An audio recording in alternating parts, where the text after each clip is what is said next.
Top of the morning, y'all. It's another fantastic morning. Even though it looks like it wants to rain out here. And they calling for thunderstorms today and later on tonight. But sometimes we gotta do things to better ourselves. And some of you may like this trade and see the lucrative money involved with our trade. But it's not always the case starting off. You will struggle, you will fight, and anything worthwhile having takes time, and effort, determination, will. That being said, if you must get a second job, you do that. If you lose accounts and later on, money is not like it used to be, then you get a second job. Hey, I lost an account. I'm not going to talk about numbers. I lost a big account, a commercial account. And in business, it wouldn't hurt to give your customers a contract to sign. This protects yourself. Excuse me. This protects yourself. And it might be a little difficult, but some companies may not want to be held under a contract, but that's one's discretion. But just be cautious and be mindful that anything can happen at a given time. So I got a part-time job 2 days a week. That's it. $140 a week. You know, when you think about it, that's like over $500 a month. That pays for some major bills. I only work 4 hours a day. That's 8 hours. 8 hours. That's it. That's all I need. That's perfect. So when you get into business for yourself, you want to keep these things in mind. Nothing good lasts forever, but it's up to the individual to make it happen. All right. So today, what I want to talk about, I want to learn. I want y'all to know about what y'all getting yourselves into. First thing you have to do, you got to learn your trade. And you got to learn parts of your trade.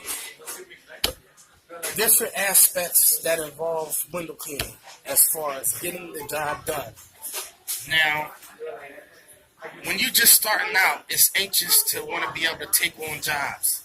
Some of these jobs may not be jobs that you can handle, especially if you've never been on a ladder, if you never used a pole before, if you never used a high lift before, if you never did abseiling, they call it abseiling over there in them countries, or / rope access, or genie, bosun's chair. Now these are the different parts and categories that define our trade and different methods of getting the job done. Now the first thing you need to know is how to clean windows before you can actually get on the ladder. A lot of people make mistakes not knowing how to clean windows, and they're overreaching on the ladder, and they're hurting themselves. They're falling, they're doing this, they're doing that. Proper ladder. Okay, this is the wall. This is the ladder. You can't have it out too far. The ladder could slide from the feet and get away from you. You're falling down face first. The next is, here's the wall, here's the ladder, here's the position of the ladder. Conducting proper safety, there's subcategories with staying safe. Okay? Practicing proper ladder safety is anything above, I would say, 2 stories. Anything above 2 stories, it's not advisable working by yourself on a ladder, unless you're real good at it. The second step is to have somebody watching you, always footing the ladder. Now, how do you know if the ladder is going to not move on you, especially on uneven ground? With grass, it's kind of hard to tell if there's a little swell and one side of the leg, as soon as you step on it, the ladder starts getting away from you. The only way you could tell with this is You lay the ladder against the wall. You bounce the ladder. If the ladder stays still and not move an inch or two to the right or inch or two to the left, then it's safe to say that that ladder is not going to go anywhere. The next thing you could do is go up one or two rungs and step on the rungs. Just jump up and down. If you look at the head of the ladder and it's staying still and not moving to the right or not moving to the left, then you know it's safe to climb up the ladder. Okay, now, as far as ladders are concerned, I've learned every last single one of these facets of the business. Genie boom, bosun's chair, pole work, ladder work. I stopped using ladders for the simple fact is that I wanted to stay safe. After falling off a ladder and having surgery done, I vowed never to get on a ladder, so I started looking at other means of staying on the ground but still getting the windows done. Now, I started doing research on tools that would allow me to do this. Wagtail was the first one I come across. No, I'm sorry.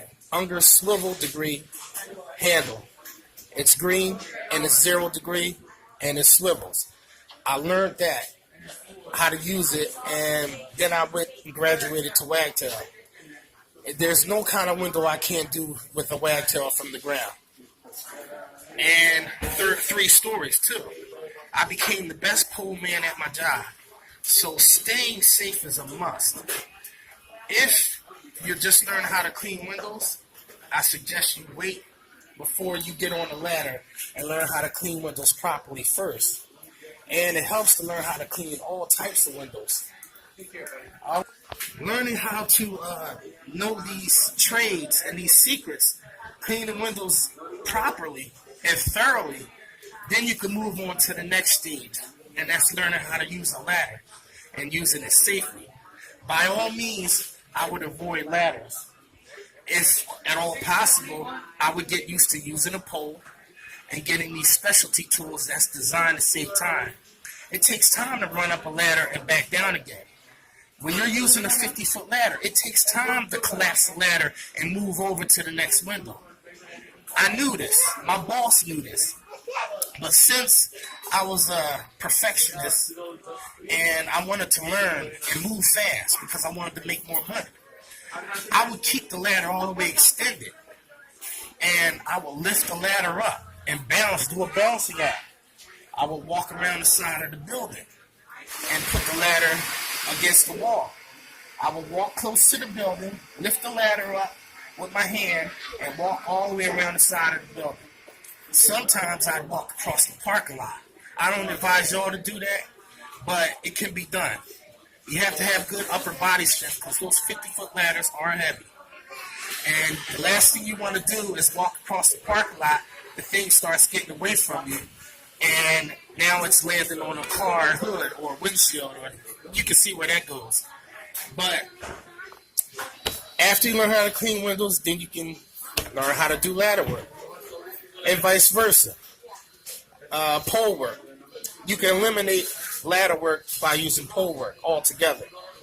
It takes a little skill, and I have a video where I did do the 3rd story with a pole, and it is possible to make it come out flawless.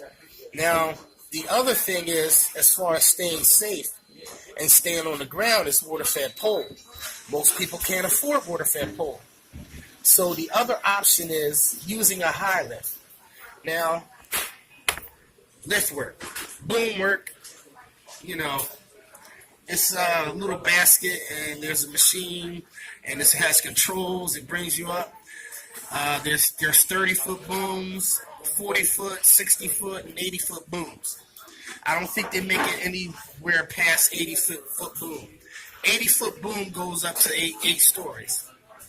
Now, using proper safety on a boom, you have to have a harness. You have to have a lanyard. And you have to be strapped into the basket at all times. Wearing a helmet, having safety glasses. These are all things I've learned when I had to take safety courses for OSHA to do high-rise work. Okay, this is going to be a long video, so just bear with me. Now, never ever use a boom and move it over to the next set of windows with the. All right, let me draw a picture.